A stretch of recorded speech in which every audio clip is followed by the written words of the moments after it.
राधे राधे, जय श्री कृष्णा, जय जय श्री सीताराम। मानस पीयूष बालकांड। दुख सुख पाप पुण्य दिन राति, साधु साधु सुजाति कुजाति। दानव देव ऊंच अरु नीचू, अमिय सुजीवन माहुरु मीचू। माया ब्रह्म जीव जगदीशा, लक्ष्य लक्ष्य रंक यवनीसा। काशी मग सुर सर कविनाशा, मरुमारव महिदेव गवासा। सरग नरग अनुराग विरागा, निगमागम गुण दोष विभागा। आज बाबा ने 5 चौपाई इकट्ठी कह दी। बाबा का वही सीक्वेंस चल रहा है कि गुण क्या हैं, अवगुण क्या हैं, खल क्या हैं, साधु क्या हैं, वही बाबा बता रहे हैं। अब बाबा उसमें बीच में कहते हैं कि दानव देव ऊंच अर नीचू, अमे सजीवन माहुर मीचू। दानव देवता, ऊंचे लोग नीचे लोग, अमृत और विष, ये सब ब्रह्मा के बनाए हुए हैं, सब विधि के बनाए हुए हैं। माया ब्रह्म जीव जगदीशा, लक्ष्य अलक्ष्य रंग अवनीसा। माया ब्रह्म जीव विष्णु जी, लक्ष्मी कुलक्ष्मी, दलिद्र और धरती के स्वामी, ये सब ब्रह्मा जी के बनाए हुए हैं, सब ब्रह्मा जी के बनाए हुए हैं। तो फिर प्रलय में क्या होता है? प्रलय में सब नष्ट हो जाती हैं और प्रलय के बाद फिर सृष्टि की रचना हो जाती है। तो विद्वानों ने ये कहा कि नहीं, प्रलय में सब नष्ट नहीं होता है। 2 फॉर्मेट होती हैं, एक सूक्ष्म और एक स्थूल। अंग्रेजी में कहते हैं माइक्रो और मैक्रो। माइक्रो माने सूक्ष्म और मैक्रो माने स्थूल। तो प्रलय काल में जो सृष्टि होती है ना, वो सूक्ष्म रूप में पहुंच जाती है, रहती वहीं की वहीं है, वो सूक्ष्म रूप में पहुंच जाती है और सूक्ष्म रूप ब्रह्मा जी को दिखाई देता है, ब्रह्मा जी उसको जानते हैं, यानी वो माइक्रो फॉर्मेट में पहुंच जाती है। अब जब प्रलय का समापन हो गया, प्रलय समाप्त हो गई, सृष्टि की रचना दोबारा से होनी है। अब ब्रह्मा जी क्या करते हैं, उसको उस माइक्रो को मैक्रो में चेंज कर देते हैं। जो सूक्ष्म है ना, वो सूक्ष्म को स्थूल बना देते हैं, यानी बड़ा बना देते हैं। अभी वो दिखाई नहीं दे रहा था किसी को, छोटा फॉर्मेट हो गया था, छोटे छोटे हो गए थे सब प्राणी। अब उनको फिर दोबारा से उन्होंने बड़ा कर दिया, तो वैसे के वैसे फिर बड़े हो गए। तो इस प्रकार ब्रह्मा सृष्टि की रचना करते रहते हैं, मगर सृष्टि कभी समाप्त नहीं होती है, वो उसका फॉर्मेट बदल, सूक्ष्म स्थूल, माइक्रो में भी चलता रहता है। तो इस प्रकार सृष्टि चलती रहती है। अब बाबा पहुँचे कहाँ?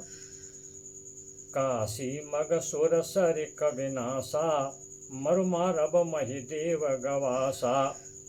काशी मुक्ति का धाम है। मग क्या कहते हैं? मगध, बिहार का एक शहर है मगध। मगध में कभी मोक्ष नहीं मिलता, मगध में मरने से दुर्गति प्राप्त होती है, शास्त्र कहते हैं। और सुरसर गंगा जी, और कविनाशा एक नदी है। गंगा जी पवित्र करती हैं, मोक्ष प्रदायिनी है, और कविनाशा भी एक नदी है। वो उसमें स्नान कर लिया तो मोक्ष मिलेगा ही नहीं, दुर्गति होगी, नरक को जाना पड़ेगा। मरु मारव महिदेव गवासा।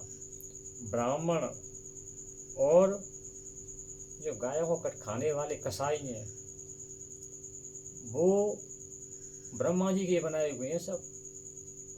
सरग नरग अनुराग विरागा, निगमा नगम गुण दोष विभागा। अब बात उठती है कि भाई ये जो नदी बताई है बाबा ने, कविनाशा, ये कविनाशा नदी क्या है?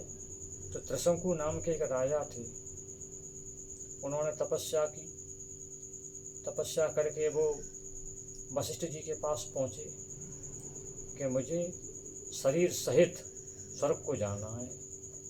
तो वशिष्ठ जी ने कहा, राजन, शरीर के साथ तो स्वर्ग को कोई जा नहीं सकता है। तो वो बोलेगा नहीं, मैं तो जाऊंगा।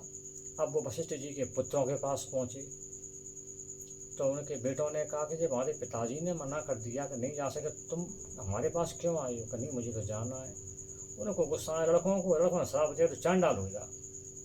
वो चांडाल बन के भैया विश्वामित्र जी के पास पहुंच गया कि मुझे शरीर के साथ मुझे तो वहाँ जाना है, स्वर्ग को जाना है। तो विश्वामित्र जी ने उसको अपने तपस्या के बल से और शरीर सहित स्वर्ग को भेजना चालू कर दिया। जब इंद्रदेव ने देखा कि शरीर सहित स्वर्ग को आ रहा है, पूरी मर्यादा भंग की देता है, तो उन्होंने उसको बीच में ही रोक दिया, बीच में खड़ा रह गया, उल्टा पटक दिया सिर के बल। अब सिर के बल गिर रहा था नीचे को, तो विश्वामित्र जी ने उसको अपने तपोबल से वहाँ का वहीं बीच में ही रोक दिया और दूसरे स्वर्ग का निर्माण कर दिया। वहाँ पे सप्तऋषि तारामंडल सब उन्होंने वहाँ के वहाँ बना दिया अपने तपोबल से। लेकिन वो सिर के बल लटका था, तो उसकी लार और उसका पसीना टपका, तो उसकी लार और पसीना से कविनाशा नदी बन गई। इसलिए ये नदी गंदी है। ये बिहार में शाहजहाँपुर में केमारू पहाड़ के पास आके गंगा जी में मिल गई है, तो फिर वो पवित्र हो गई है। तो इसलिए बाबा ने सूक्ष्म संकेत में बता दिया, कविनाशा स्वरसर। आप व्याख्या करते रहिए, देखते रहिए, बाबा ने तो बता दिया। तो इस प्रकार गंगा जी पवित्र करती हैं और ये कविनाशा नदी इस प्रकार से निर्माण हुआ। त्रिशंकु राजा की लार और पसीने से निर्माण हुआ, इसलिए किसी का उद्धार नहीं करती है।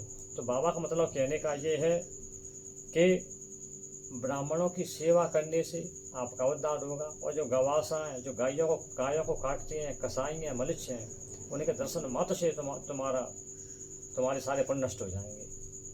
इसलिए बाबा कह रहे हैं कि सरग और नरक, अनुराग विरागा, निगमा दम गुण दोष विभागा। सरग की या नरक, या भगवान के प्रति अनुराग या भगवान से शत्रुता, ये सब आदमी के हाथ में। आदमी को क्या करना है वो विचार कर ले, अपने गुरु का की वाणी पे विचार कर ले और वो अपने सदमार्ग पर चले। इसलिए बाबा ने गुण दोष बताए हैं कि राजा त्रिशंकु की तरह हठ धर्मिता मत करो, कि नहीं मुझे तो सर को सही सही जाना है। गुरु की आज्ञा का पालन करो और गुरु की वाणी का पालन करोगे तो भगवान की प्राप्ति अवश्य हो जाएगी। राधे राधे, जय जय श्री सीताराम। जय श्री कृष्णा, राधे राधे।